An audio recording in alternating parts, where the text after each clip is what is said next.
भरत को किए हुए, और इसका नाम है कश्चित सर्ग। कश्चित सर्ग, कश्चित माने सरल भाषा में क्या आप ये करते हैं, डू यू डू दिस, अंग्रेजी में कहें तो भरत को पूछ रहे क्या तुम ऐसा करते हो, इसलिए इसका नाम है कश्चित सर्ग। तो रघुवंशम का, कालिदास के रघुवंशम का कश्चित सर्ग पढ़िए, राम राज्य की सब नीतियां विस्तार से हैं और आप सब इसको लाने में लग जाइए। मुझे ऐसा भरोसा है कि आप, मैं, हम सब मिलकर राम कथा कहें सुने, लेकिन राम राज्य स्थापना के लिए तो आप कहेंगे जी हम तो राम कथा सुनते हैं मोक्ष के लिए, तो सुनो रामचंद्र जी क्या कह रहे हैं, और ये कह के मैं खत्म करूंगा। रामचंद्र जी विभीषण के साथ संवाद कर रहे हैं और विभीषण कहते हैं जीवन का अंतिम लक्ष्य क्या, तो राम कहते हैं मोक्ष। तो विभीषण पूछे आप भी मोक्ष जाएंगे, हाँ हाँ जाऊंगा, तुम भी चलो। तो विभीषण कह रहे हैं मुझे तो मालूम नहीं मोक्ष कैसे होता है। तो राम कह रहे हैं, बहुत गंभीर बात उन्होंने कह रहे हैं, वो ये कह रहे हैं कि देखो मोक्ष कोई गुरु नहीं दिला सकता। दैविक दुख माने देव का दिया हुआ दुख, और भौतिक माने, वो ये कह रहे हैं कि देखो मोक्ष कोई गुरु नहीं दिला सकता। दैविक दुख माने देव का दिया हुआ दुख, और भौतिक माने गरीबी, भूखमरी, बेरोजगारी का दुख। तो विभीषण को कह रहे हैं कि दैहिक, दैविक और भौतिक दुखों से मुक्त बनो और सबको मुक्त कराओ तो तुम्हारा मोक्ष होगा। और मेरा पूरा जन्म 14 साल का वनवास इसी का प्रमाण है कि मैंने अपने को दैहिक, दैविक और भौतिक दुखों से मुक्त कराया, और वनवासियों को दैहिक, दैविक, भौतिक दुखों से मुक्त कराने के लिए 14 साल में भटकता रहा। तो मैं सोचता हूं कि शायद मेरा मोक्ष होगा, लेकिन तुम अगर चाहते हो मोक्ष तो इस रास्ते पर चलो। अब राम जी के मुंह से कही हुई बात है, वो खुद कह रहे हैं कि मोक्ष चाहिए तो दैहिक, दैविक और भौतिक दुख से मुक्त बनो और दूसरों को बनाओ, माने निस्वार्थ भाव से सेवा करो। और ये बात मुझे एक बहुत बड़े संत ने भी कही थी जब पहली बार मैं उनको मिला था। उनका नाम आदरणीय श्री परम पूज्य श्री राम सुखदास जी महाराज। मेरा उनका पहला मुलाकात ऋषिकेश में हुआ, वो जो आश्रम है ना जहां पर वो अक्सर प्रवचन व्याख्यान देते हैं। मैं उनको मिलने गया, गलती से मैंने उनके पैर छू लिए तो उन्होंने मेरे पैर छू लिए। उस दिन मुझे पता चला कि यह अद्भुत संत है जो श्रावक के पैर छू सकते हैं। तब उनके एक शिष्य ने कहा कि महाराज जी पैर नहीं छुलवाते, आपने छू लिए तो वो प्रायश्चित करेंगे, इसलिए उन्होंने आपको छुए। तो उस दिन से मैंने उनके पैर नहीं छुए।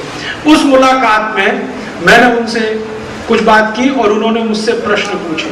तो उन्होंने पूछा तुम ये सब क्यों करते हो, ये आजादी बचाओ आंदोलन, ये गो हत्या विरोधी अभियान, ये सब क्यों करते हो, क्या क्या क्यों करते हो, कारण बताओ।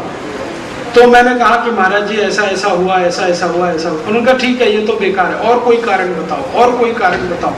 अंत में मैंने कहा महाराज जी मोक्ष जाना है इसके लिए करते हैं। तो उनका तुमको लगता है तुम्हें मोक्ष होगा? मैंने कहा हाँ लगता तो है। तो उनका ऐसे नहीं होता। फिर मैंने कहा कैसे होता है? तो उन्होंने कहा कि ये जो तुम करते हो इससे ये बताओ कि सेवा होती है क्या? अगर सेवा होती है और सेवा भी ऐसी जिसमें तुम्हारी कोई अपेक्षा ना हो, तुम्हें बिल्कुल ही अपेक्षा ना हो कि मैं सेवा करूंगा तो बदले में मेरा अखबार में नाम छपेगा या टीवी पर इंटरव्यू आएगा या मुझे दान मिल जाएगा या ऐसा हो जाएगा, अगर ऐसी अपेक्षा रख के करते हो तो समझ लो कि मोक्ष तो नहीं, पाताल में भी जगह नहीं तुम्हारे लिए।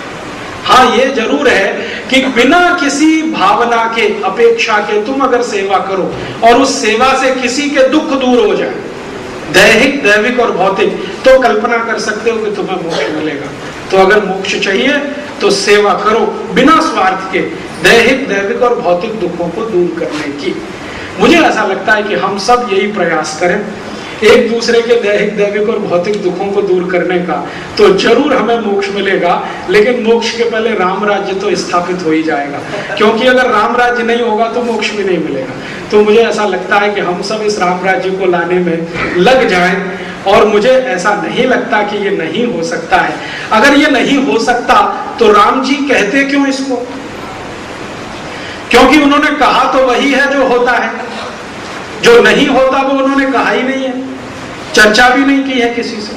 तो वो कहा है तो जरूर होता होगा और बार बार हुआ होगा इस देश में, क्योंकि राम एक बार कह रहे हैं लक्ष्मण से कि देखो मैं कुछ नई बात नहीं कह रहा हूं और नया नहीं कर रहा हूं, परंपरा से भारत में हजारों साल जो होता आया है सब पुरुषों के हाथों, मैं भी वही करने की कोशिश कर रहा हूं। माने हजारों साल से करोड़ों साल से ये होता आया है, तो राम जी वही कोशिश कर रहे हैं, तो हम राम जी के भक्त भी वही कोशिश कर सकते हैं। ये जरूर है कि हम राम नहीं हो सकते, लेकिन 0.0001% तो हो सकते, कहीं उनके चरण की धूल के बराबर तो हो सकते। अगर इतने भी हम हों तो उस गिलहरी जैसी कहानी तो बना ही सकते हैं जो समुद्र पे अपनी पूंछ में धूल लपेट के ले जा रही है और पुल बनाने के लिए डाल रही है। तो लक्ष्मण कह रहे हैं ऐसे कोई पुल बनता है क्या?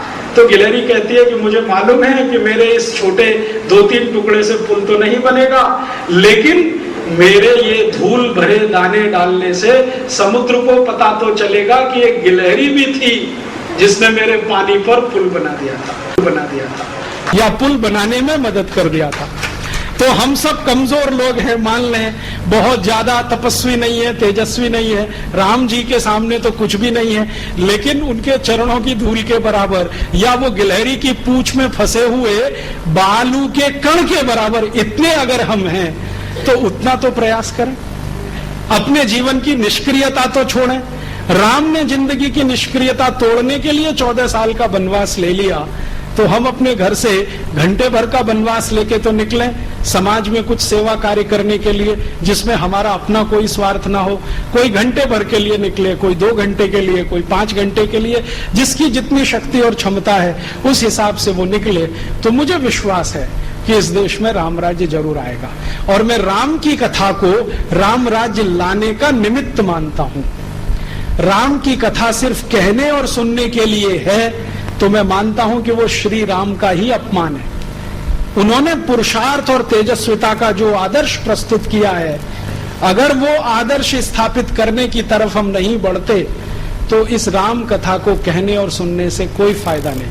अगर राम कथा को कहने और सुनने से हमारा जीवन और इस देश और समाज का जीवन बदलता है तो ये हमारे लिए आदर्श और अभीष्ट बनता है। ऐसी ही भावना के साथ आपको निवेदन करता हूं कि आप राम कथा से मर्म निकालें और उसको अपने जीवन में स्थापित करते हुए इस समाज में कैसे लाएं और इसके लिए सक्रियता कैसे बढ़ाएं, ऐसे ऐसे अपने रास्ते खोलें। श्री राम जरूर हमको मदद करेंगे, आशीर्वाद देंगे, जरूर हमारे लिए रास्ते खोलेंगे। ऐसी अपेक्षा और भावना के साथ आप सभी का बहुत आभार, बहुत धन्यवाद।